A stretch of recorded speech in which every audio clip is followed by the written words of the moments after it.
Find करना है NNP eight MP. निकाल लोगी। सबसे पहली चीज compensation of employees.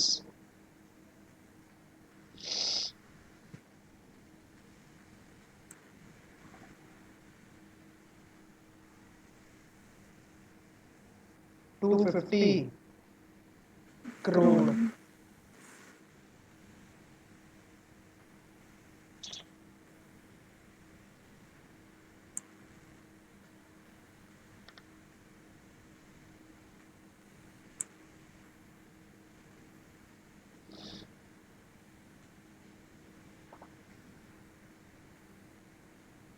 Second, mixed income of self-employed.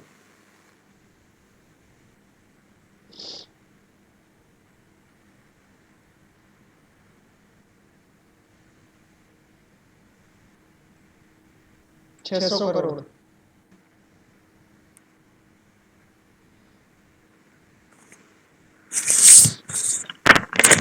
Profit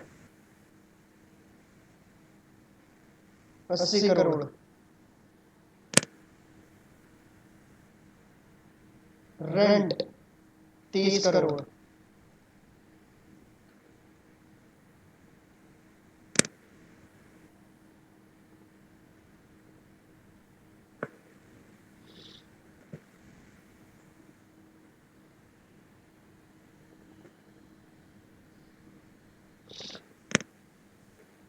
net factor income to abroad.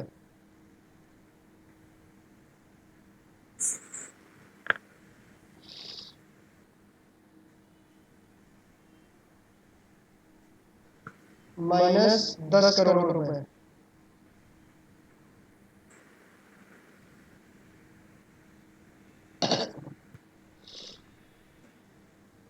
Net exports 15 crore. बड़े लंबे क्वेश्चन है इसके मैम।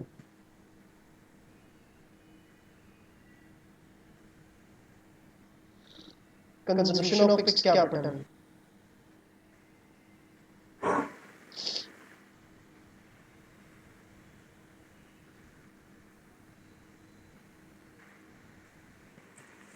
₹20 करोड़।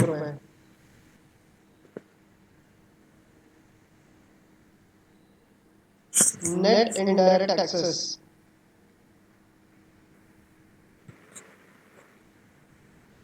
10 करोड़ रुपए।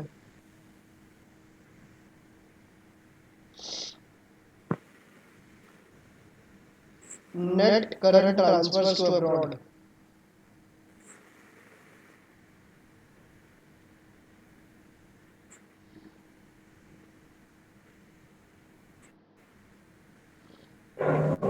8 करोड़ रुपए। ठीक है।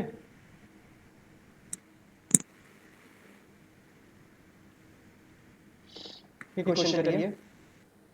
1 मिनट है आपके पास।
सब पहले डोमेस्टिक इनकम निकालेंगे।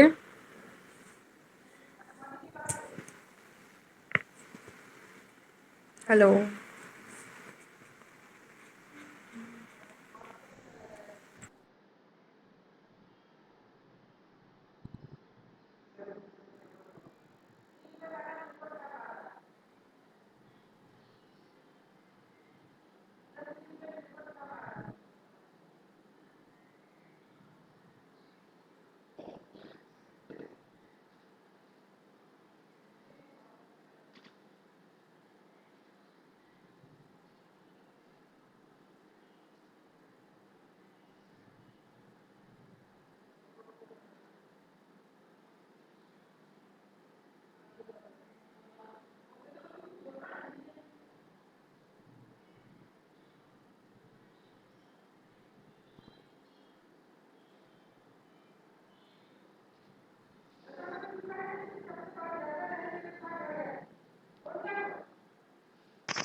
आंसर आया मैम? एक सेकेंड रुक जाइए, कोशिश कर रही हूँ लाने की।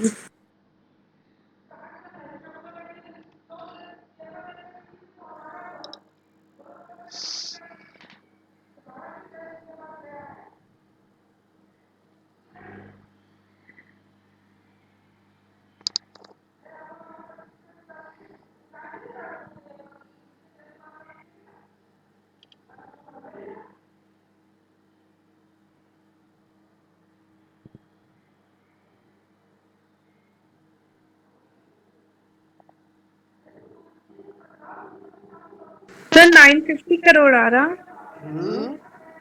950 आ रहा। 950 करोड़ एब्सोल्युटली रॉन्ग। तब मुझे नहीं पता।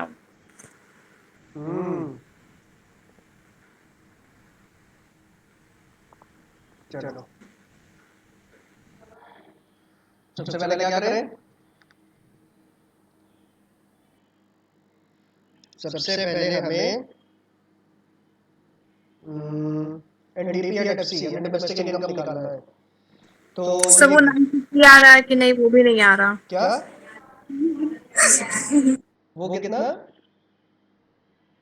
अरे बोलोगी बीच में थोड़ा सा बोल के फिर तो मुंह बंद कर लेती हो, पता नहीं क्या है।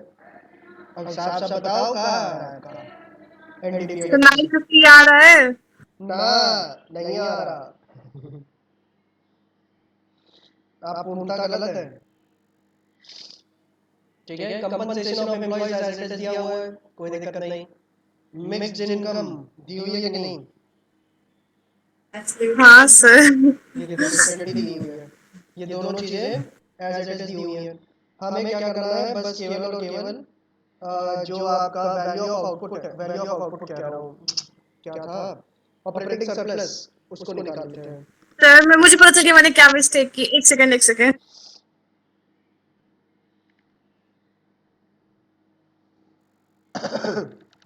ऑपरेटिंग सर सरप्लस, वो मैंने वो प्रॉफिट का ना वैल्यू कुछ और लिख दिया है। ऑपरेटिंग सरप्लस में क्या क्या जाएगा? ये प्रॉफिट चला जाएगा, सर रेंट चला जाएगा, इंटरेस्ट चला जाएगा। ठीक है, इन तीनों को सर कंबाइन कर लो कितना? गलत लिख दी है सर, मैंने वैल्यू गलत लिखी है। हाँ, इन तीनों को कंबाइन कर लो कितना हो जाएगा? 150 करोड़। तो 150 करोड़ का ऑपरेटिंग सरप्लस होगा आपका, बस ठीक है। 150 करोड़ का ऑपरेटिंग सरप्लस है, 250 करोड़ का कंपनसेशन है और 600 का ये है। तो ये हो जाएगा 1000 करोड़। 1000 करोड़ आपका क्या होगा? एनडीपीएफसी। ठीक है, एनडीपीएफसी कितना हो जाएगा? 250 crore plus 600 plus 100 crore, 150।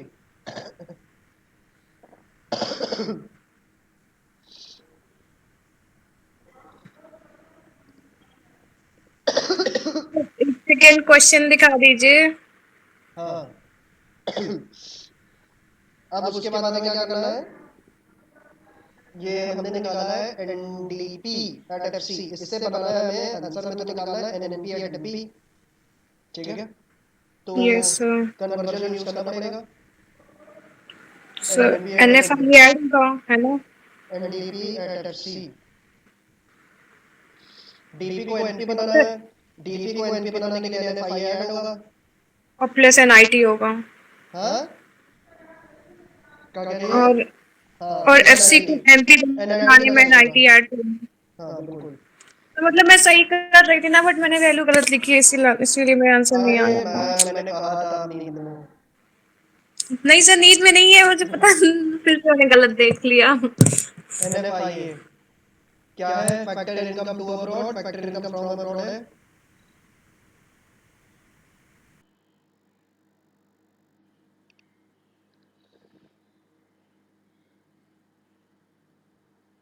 Net factor income to abroad, ये दिया हुआ net current transfers to abroad, दोनों चीजें एज इट इज हैं। तो यही वाला ले लेंगे -10 वाला। ठीक है,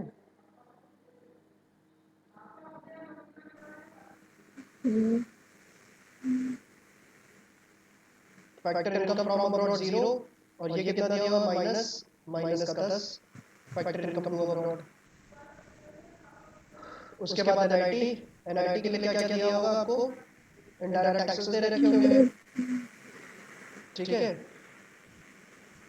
तो एनआईडी तो एज इट इज दिया है ना, जी 10 करोड़ बस। उसको ऐसे लिख दीजिए ना।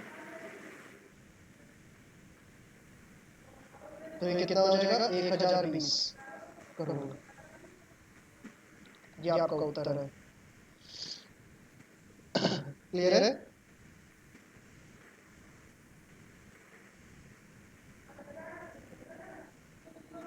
रब करें। Yes sir.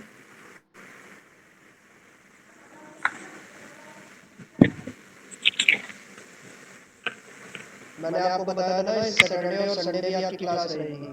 ठीक है। अगले हफ्ते वेडनेसडे तक आपकी क्लास होगी, मंडे वेडनेसडे ट्यूसडे वेडनेसडे तीनों दिन क्लास हो जाएगी, क्योंकि वेडनेसडे की शाम को ट्रेन है। तो थर्सडे की क्लास छूटेगी आपकी और फ्राइडे की क्लास छूटेगी। ठीक है, समझना ये बात। थर्सडे और फ्राइडे ये 2 दिन की आपकी क्लास छूट जाएगी। तो वो दोनों दिन की क्लास मैं आपको इसी हफ्ते करवा दे रहा हूँ। सैटरडे को क्लास कर लेंगे हम लोग और संडे को क्लास कर लेंगे। तो वो दोनों दिन की क्लास हो जाएगी आपकी लगातार। तो इधर हम लोग लगातार पढ़ेंगे वेडनेसडे तक, और उसके बाद आपको लगातार 3-4 दिन की छुट्टी रहेगी संडे तक। हाँ, नहीं कुछ नहीं। तो 3-4 दिन आप चली जाना मनाली घूमने। सब बगल में है जैसा लग रहा है। हाँ मैम, इस समय तो पहुंचने में ही बहुत टाइम लगेगा, क्योंकि उधर की ट्रेनें भी कहाँ चल रही हैं। आपको बस बस से बड़ा धक्का खाते हुए जाना पड़ेगा। चलो तो अगला इससे बेटर क्वेश्चन। घर पर ही रहूँ। क्या कह रही हैं? तो इससे बेटर घर पर ही रहे। नहीं मैम, उससे बेटर तो वही हो, क्योंकि वहाँ टेम्परेचर कम है, यहाँ टेम्परेचर बहुत है। बट वहाँ रहने में खर्चा ज़्यादा आ जाएगा, इसलिए नहीं सही है वो। यहाँ देख रही हो, आधे घंटे के लिए भी घर से बाहर निकलो ऐसे लगता है कि शरीर तप रहा हो। तो मैं कहीं जाती ही नहीं हूँ तो फिर क्या ही बताऊँ। घोर भाग्य आपके।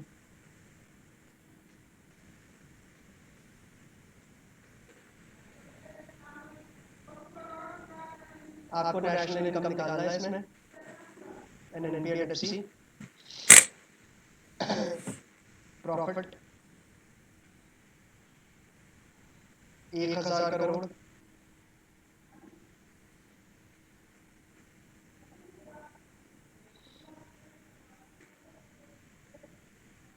Mixed income of self employed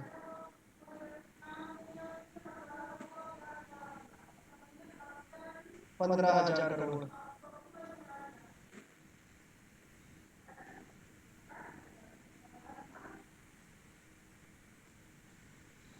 dividends.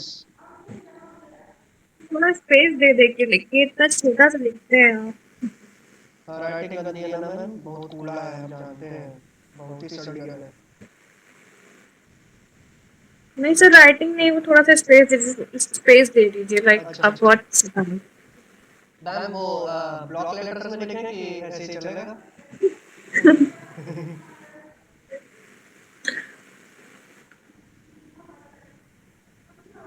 Pen की चेंज कर करके लिखें। नहीं सर, चलेगा ऐसे। अच्छा चलो ठीक है।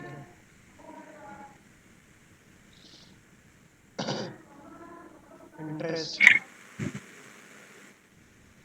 400 crore,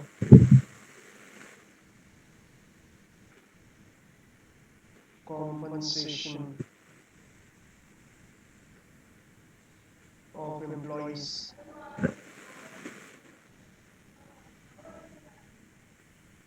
7,000 crore,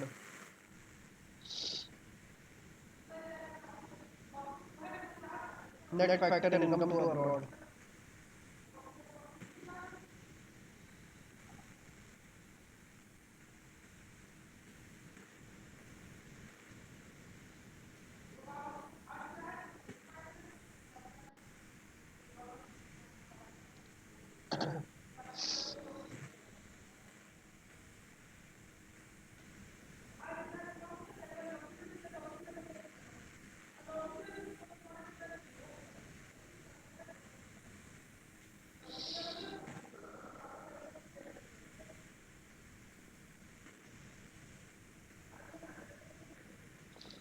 consumption of fixed capital 400 crore.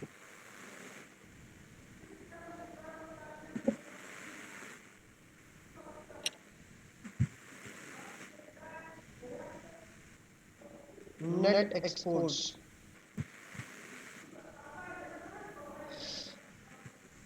Minus 200 crore.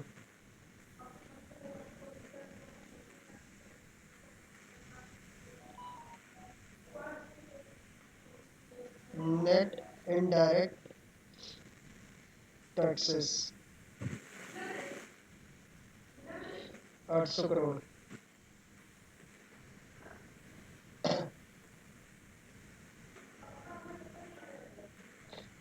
Net current transfers to rest of the world 40 crore. और फाइनल 11 रेंट 500 करोड़। ठीक है, हल करिए मैम।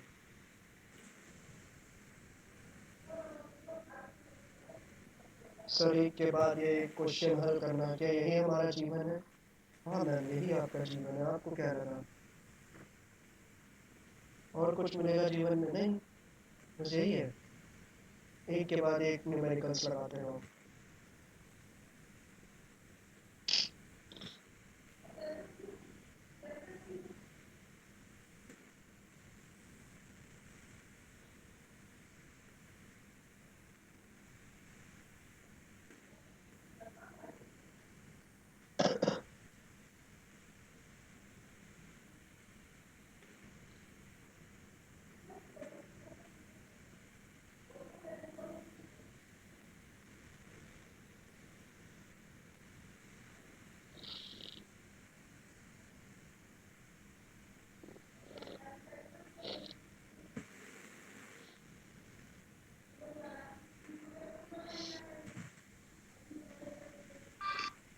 सर ये बताइए ऑपरेटिंग सरप्लस में वो प्रॉफिट के अंदर क्या क्या आता है?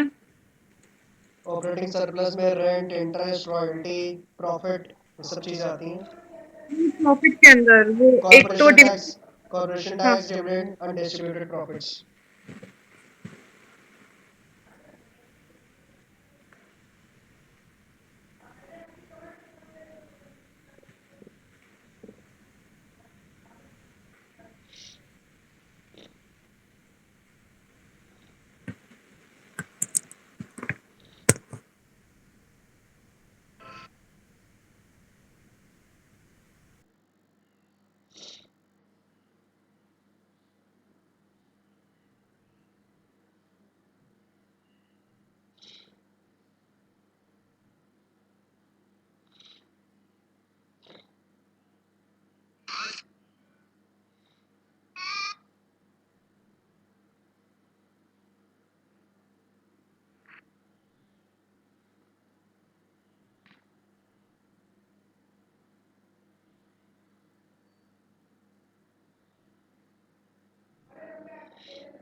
हो गया?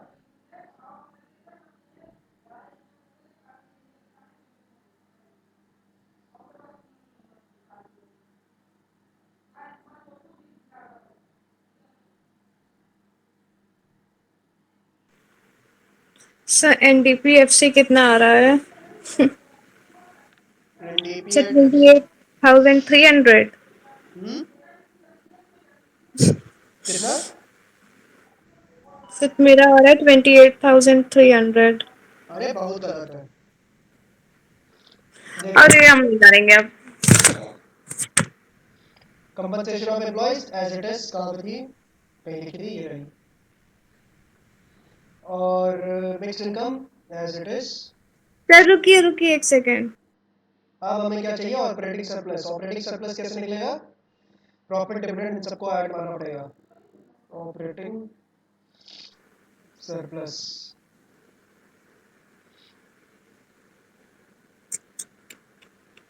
प्रॉफिट लेंगे 1000 करोड़, डिविडेंड लेंगे 200 करोड़, इन दोनों को ऐड करते हैं। 1200 प्लस 400 का आपका इंटरेस्ट और रेंट 500।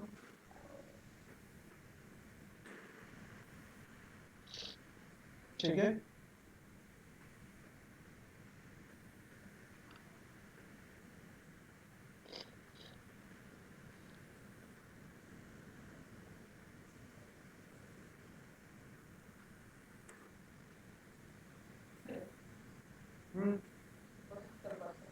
एक सेकंड। हेलो,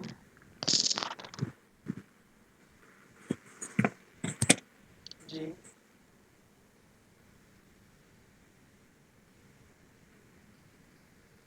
कहाँ से बात कर रहे हैं?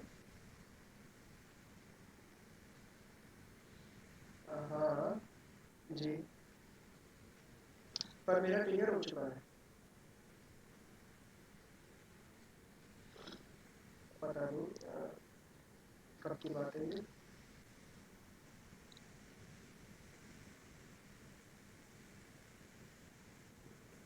नेट क्लियर हुआ है।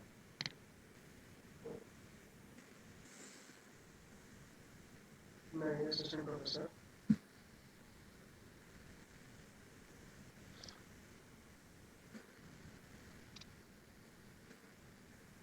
नहीं, मैं कुछ और देख रहा था शायद। मुझे याद नहीं मैं क्या देख रहा था।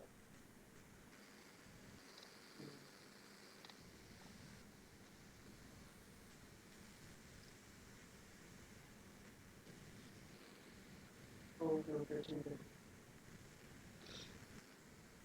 मम्मी ये लो। सर 24,100 आ रहा। इनका फोन कहाँ से उठा लिया अचानक से? अయ్యో। अरे लो यार इनको। अरे ये लो यार, टाइम पर बात करेंगे।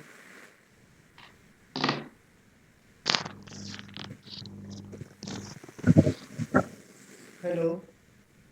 सर 24,100 करोड़ आ रहा। हाँ ठीक है, सही है। तो सर फिर अगर ये, एनएनपीएफसी 24,000। हाँ बिल्कुल सही। बहुत बढ़िया, चंगा है चंगा है। सर मुझे पता नहीं क्या कि मैं क्वेश्चन से लिख रही हूँ, जब मैं वो सोल्यूशन कर रही हूँ तो उसमें मैं जैसे कि वो कंपनसेशन ऑफ एम्प्लॉयज था 7,000 करोड़, तो मैं उसमें 700 लिखी हूँ। अरे मैम आप ग्रेट है। नहीं सर, मतलब पता नहीं क्या कर रहे हैं हम। अच्छा एक हेडिंग डालो अब, प्रिकॉशंस भैया। इन estimation of national income by income method. Precautions in estimation of national income by income method. कुछ precautions आपको दिमाग में रखने पड़ते हैं while estimating national income by income method, और वो कुछ precautions लिखिए। पहला पॉइंट, थ्योरी पढ़ा रहे हैं। हाँ ये एक theoretical question आ सकता है। ये यही एग्जैक्ट इसी टॉपिक यही वाला कि what are the precautions to be kept in mind while calculating national income by income method. ठीक है, cool. Yes sir. Okay,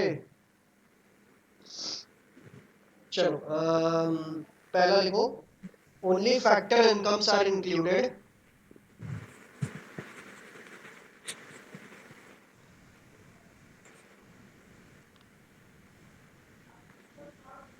but transfer incomes bracket में gift comma donation comma etcetera are not included.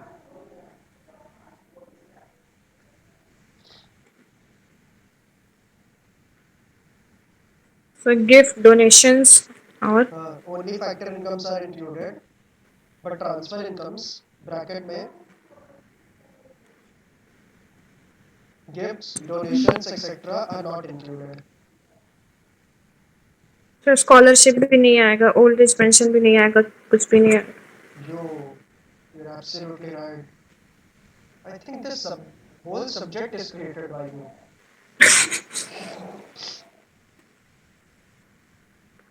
Second point.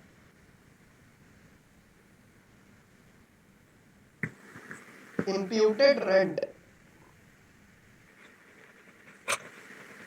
of self-occupied houses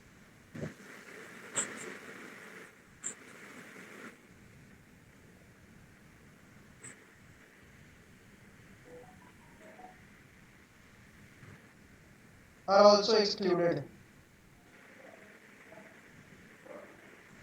Imputed rent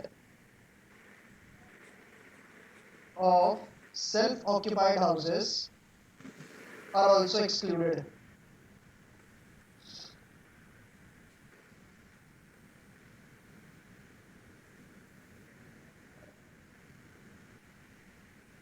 ठीक है?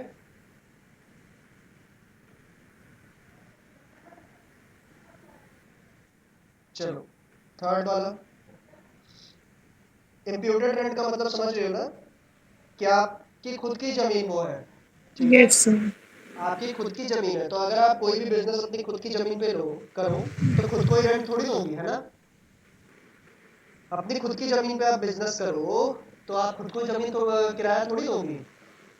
तो उस case में आप market rate के हिसाब से एक इम्प्यूटेड रेंट निकाल सकती हो कि अगर मैंने ये प्रॉपर्टी मान लो किसी से ली होती किराए पे तो मुझे कितना किराया देना पड़ता है, उसी को इम्प्यूटेड रेंट कहते हैं। और इम्प्यूटेड रेंट को शामिल नहीं किया जाता है यहाँ पे, ठीक है? रेंट जो आप अभी तक ऐड कर रहे हो वो कौन सा रेंट है? वो अगर आपने किसी और से उसकी प्रॉपर्टी किराए पे ली है तो उसको जो रेंट पे कर रहे हो वो है। या अपनी ही जमीन का एस्टिमेटेड बेसिस पे जो किराया है, इम्प्यूटेड रेंट जिसे कहते हैं, वो नहीं होता है, वो इंक्लूड नहीं किया जाता नेशनल इनकम में, ठीक है? ठीक है? Yes, sir. चलो थर्ड पॉइंट लिखो, विंडफॉल गेन्स। विंडफॉल की स्पेलिंग ये है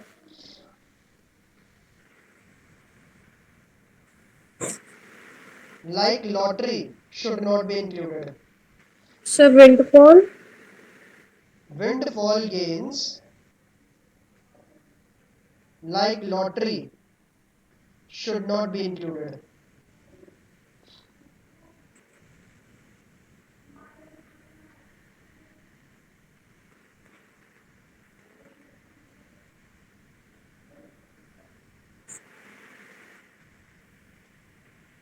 ठीक है? लॉटरी वगैरह ये जो इलीगल तरीके से आप गेन कमा रहे हो ये सब नहीं इंक्लूड किया जाएगा नेशनल इनकम में, ठीक है? और फोर्थ और लास्ट पॉइंट लिखो, interest on loans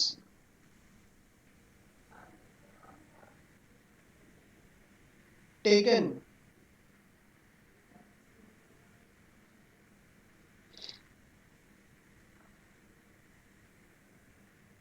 for construction purpose should not be included. Interest on loans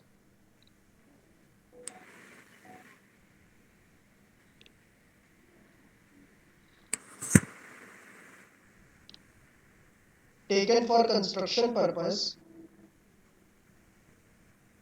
should not be included.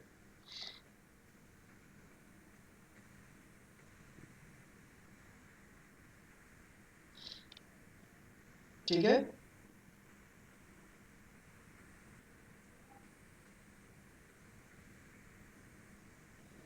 Clear है मैम?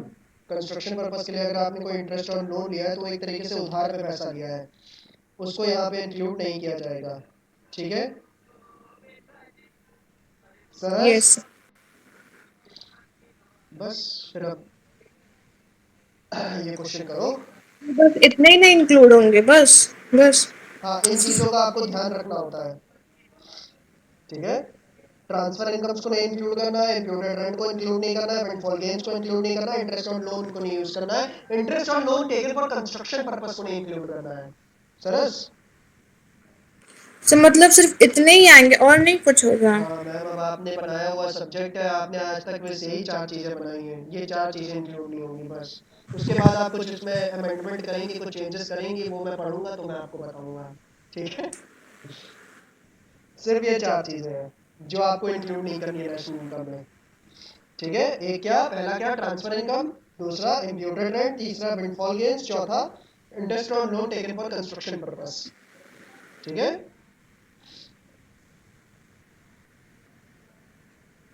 ठीक है। तो मेरे बुक में 6 पॉइंट्स हैं। कौन से 2 नए आ गए भैया, बताओ। Income from sale of shares, bonds and debentures will not be included. और क्या था? हाँ, income from sale of second hand goods will not be included. ये दोनों ही विंडफॉल गेन्स में ही आते हैं। ठीक है, विंडफॉल गेन्स का अलग दिया था। विंडफॉल गेन्स में ये लोग आते हैं, ये शॉर्ट टर्म में पैसा कमाने का जो तरीका होता है इसी को विंडफॉल गेन्स कहा जाता है। ठीक है, जल्दी से, मतलब वो होता नहीं है कि 2 दिन में अरबपति बन जाएंगे, इस तरीके से जो लोग पैसा कमाने की कोशिश करते हैं वो क्या करते हैं, शेयर डिबेंचर बेच के भी, अपनी प्रॉपर्टी वगैरह बेच के भी किसी तरह पैसा कमाने की कोशिश कर रहे हैं। तो ये सब चीज़ें नहीं आएंगी इसमें। ठीक है, वो 2 पॉइंट भी याद कर लो। ठीक है, उसको एज इट इज़ याद कर लो जो वहाँ पे दिया हुआ है आपके। क्लियर है? Yes sir. हाँ मैम, अब आप ही का बनाया हुआ सब्जेक्ट, आप बीच बीच में कुछ ऐड किए जाएंगे तो हम क्या करें।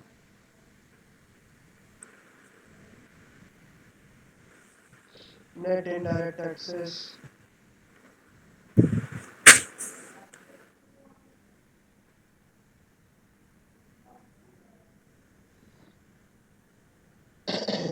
हम जैसे लोग कैसे compete करेंगे आप जैसे ब्रिलियंट लोगों से? हैं?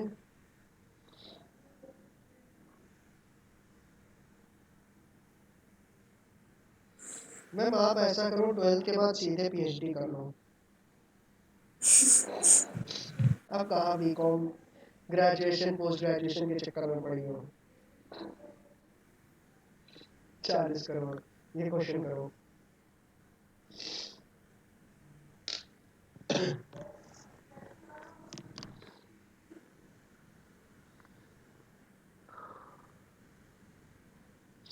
गवर्नमेंट फाइनल कंजम्पशन एक्सपेंडिचर को देख के कंफ्यूज ना होना, हाँ सर, क्या है वो? वो थर्ड मेथड में यूज होता है, वो बस डिस्ट्रैक्ट करने के लिए दिया हुआ है, वो इररिलेवेंट है यहाँ पे, वो थर्ड वाले मेथड में यूज होता है, एक्सपेंडिचर वाले में। सर तो इसको इसमें क्यों लिया है? अरे क्वेश्चन में दिया हुआ था तो हमने लिख लिया। ठीक है, और बताया तो जब तीनों मेथड पढ़ लोगी तो वो डिस्ट्रैक्ट करेगा सिर्फ, डिस्ट्रैक्शन की तरह कहीं आप यूज कर लो गलती से, बस इसलिए तो दिया एग्जाम जाता में मेंशन रहेगा किस मेथड से करना है? है। Yes ma'am.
Sir domestic income 11,450 आ रहा। अरे मैम आपने सही कर दिया है। जीएमपी एट एमपी भी निकाल के बताओ फिर।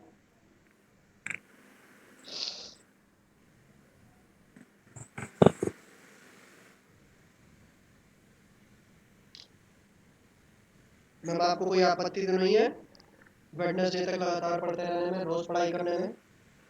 फिर उसके बाद 4 दिन की छुट्टी भी रहेगी आपके पास। No sir.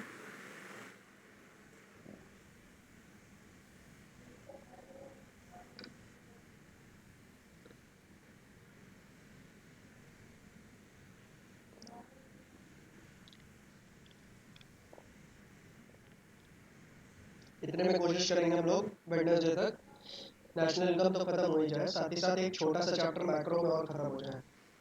बड़ा वाला कोई नहीं शुरुआत करेंगे क्योंकि वो खत्म हो नहीं पाएगा, बीच में अटक जाएगा।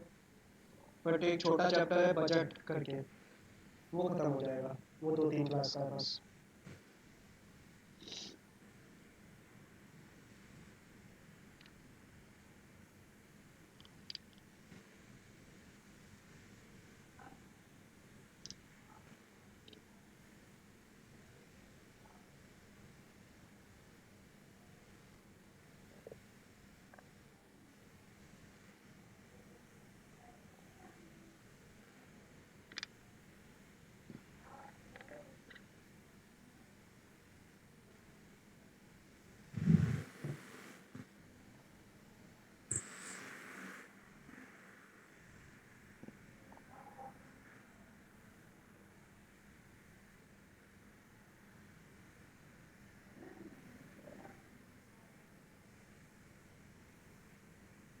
सर 11720 आ रहा।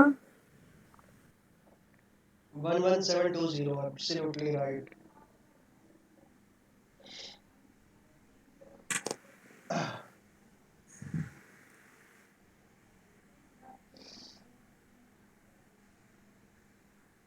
अब मुझे डाउट हो रहा है कि आपने स्कूल वाली मैडम से ये भी तो नहीं पढ़ लिया था। सर ये उससे इजी है जो आपने ये बताया था, वैल्यू एडेड मेथड।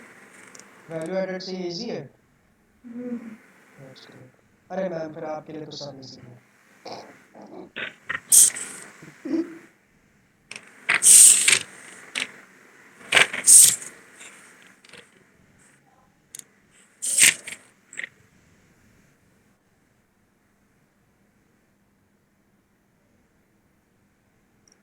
सर इससे डिफिकल्ट भी क्वेश्चन फ्रेम होते हैं। एक्सपेंडिचर वाला मेथड जो है वो भी ऐसा ही है मैम जैसा इनकम है। तो नहीं, जो आपने वैल्यू मेथड और नेशनल इनकम मेथड बताया है, तो जैसे आपने क्वेश्चन कराया है, मतलब ऐसे आते हैं या फिर और अपनी चेंजेस? अपनी बुक में लगा के देखिए, अगर कोई इससे हट के न्यूमेरिकल होगा तो बताइए। ठीक है, वैसे मेरे हिसाब से ऐसे इतने में हो जाना चाहिए सारे आपके बुक के न्यूमेरिकल कवर। और अगर आपके बुक के न्यूमेरिकल कवर हो रहे हैं तो उससे बाहर से कोई न्यूमेरिकल नहीं आएगा आपके पेपर में, इसकी टेंशन आप मत लीजिएगा। क्योंकि संदीप गर्ग एक बहुत अच्छी बुक है और एग्जामिनर उसी को यूज़ करते हैं पेपर फ्रेम करने के लिए।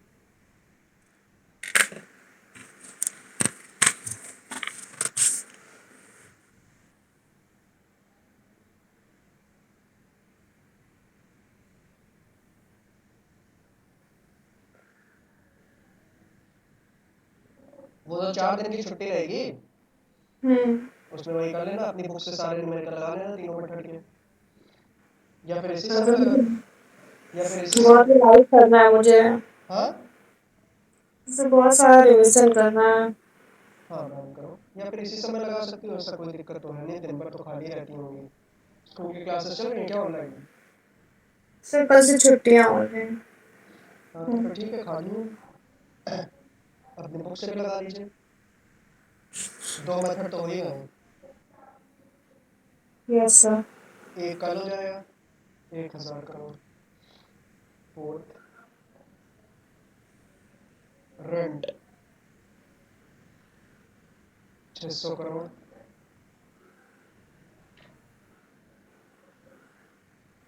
Fifth interest 700 crore, 6 compensation of employees.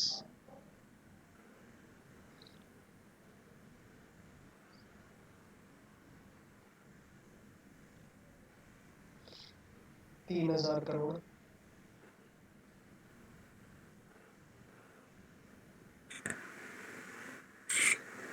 Net indirect taxes.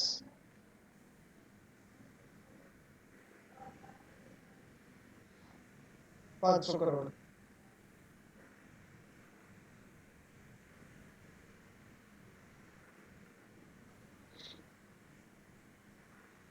Net factor income to abroad.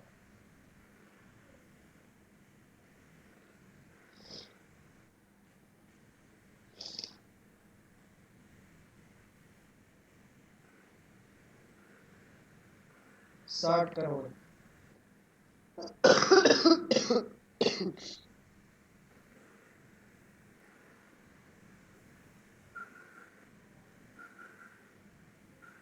Net exports. -50 crore.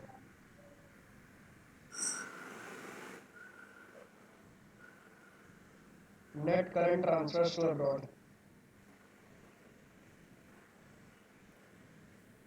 सही net current transfer to abroad क्या होता है? आपने जो पैसा अब्रॉड में ट्रांसफर किया है. और सर तो फिर net factor income to abroad? Hmm.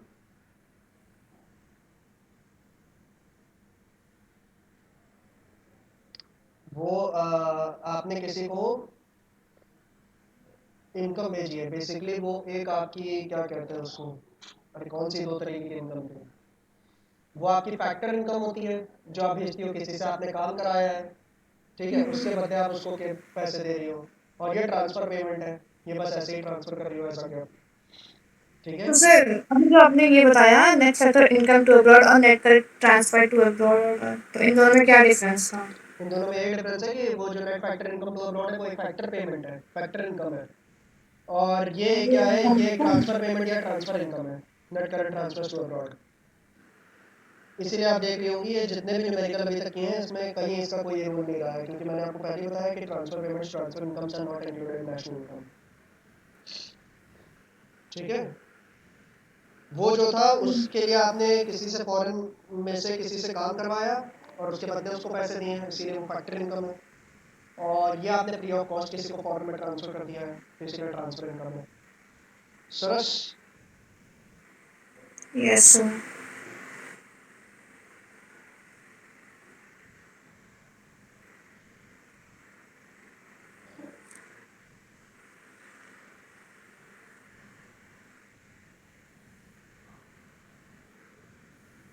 Sir बस इतना ही है?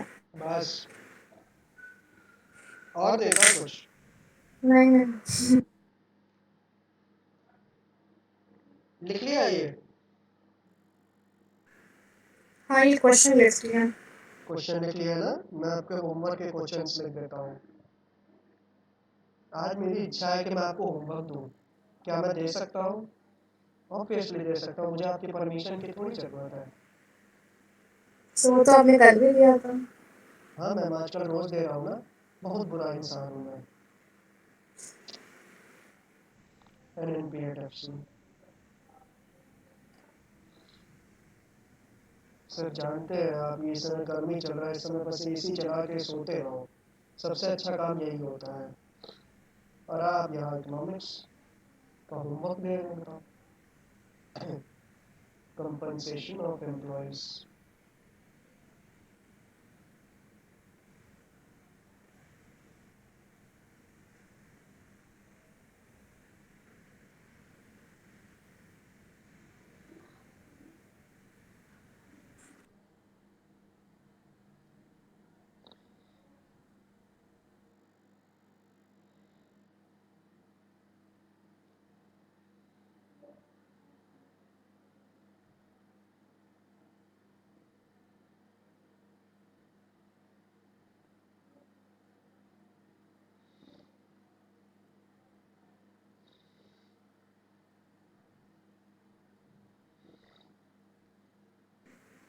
सर एनडीपीएससी 13,300 आ रहा था। क्या? एनडीपीएससी 13,300 आ रहा था। एनडीपीएफसी नहीं 13,300 ना, हाँ ठीक है 13,300 आ रहा है।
सर 13,740 करोड़। 13,740 करोड़, बहुत सही, सही है। चलिए ये वाला क्वेश्चन आपके होमवर्क के लिए है। इसके बाद एक और क्वेश्चन लिखूंगा, वो भी आपके होमवर्क के लिए होगा। 2 क्वेश्चन आज मैं आपको होमवर्क में दूंगा। वैसे परसों भी ऐसा ही किया था मैंने।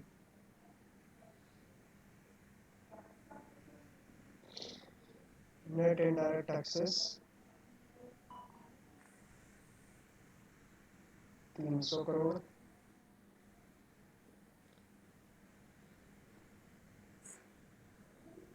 डेप्रिसिएशन मैं तो अभी कर लूंगी थोड़ी देर में, क्लास खत्म होने के बाद। क्या? क्लास खत्म होने के बाद ही कर लूंगी तुरंत। हाँ मैम, ये बहुत अच्छी स्ट्रैटेजी होती है काम को ना टालने की। मुझे पता नहीं ये फालतू का पॉइंट हर क्वेश्चन में क्यों दिया रहता है। Net current transfers to abroad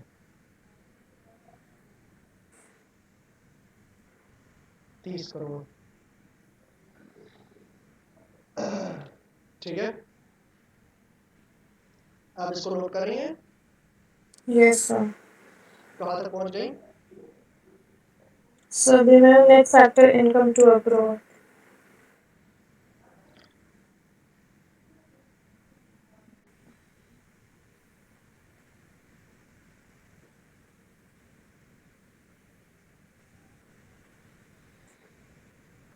लिखने की स्पीड तो तेज है आपकी।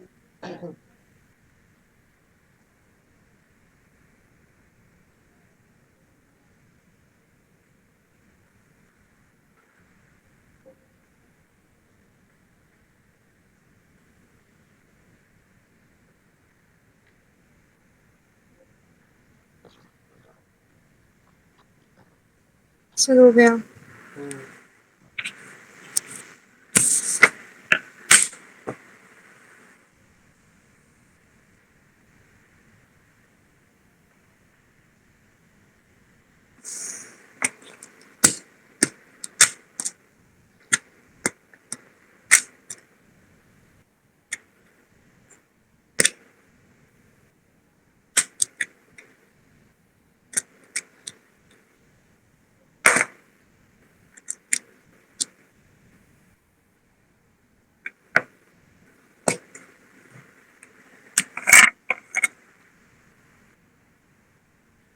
NNP at NP find out करना है।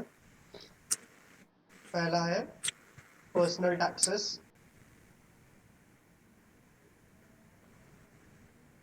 200 crore.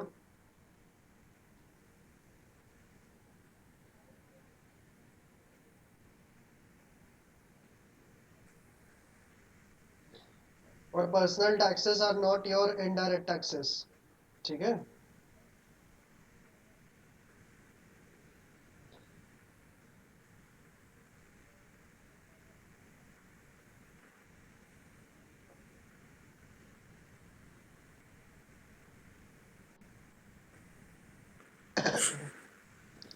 Wages and salaries 1200 crore.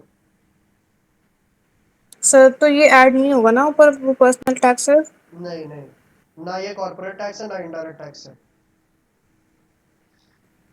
Undistributed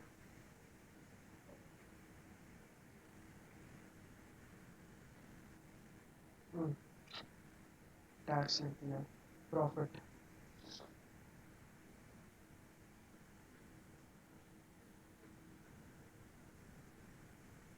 50 crore.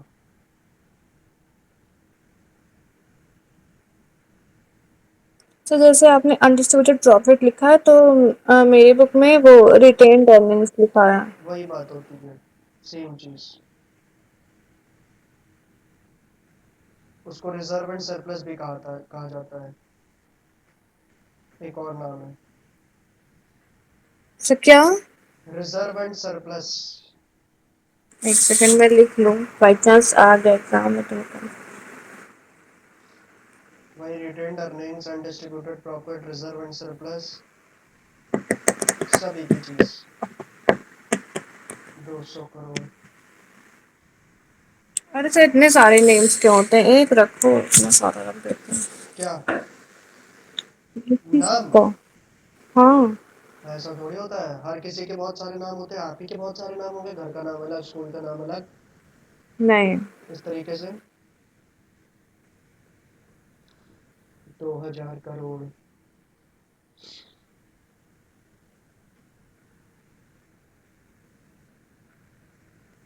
Interest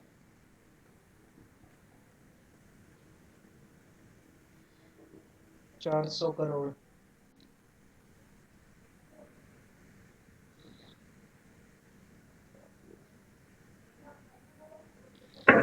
net indirect taxes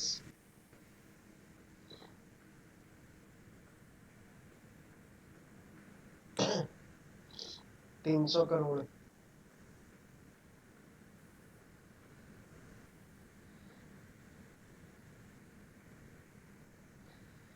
net factor income to abroad. Sir आप किस बुक से क्वेश्चन दे रहे हैं? ये कौन सी है? Francis. 20 crore profit.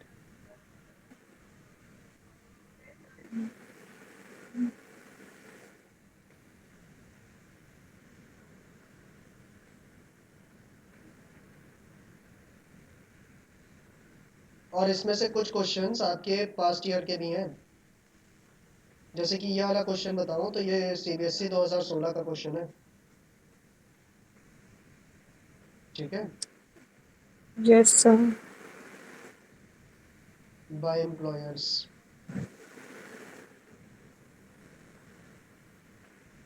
250 crore. Sir ये तो ऐड होगा ना? हाँ, ये आपका उसमें जाता है, कंपनसेशन ऑफ एम्प्लॉयज में।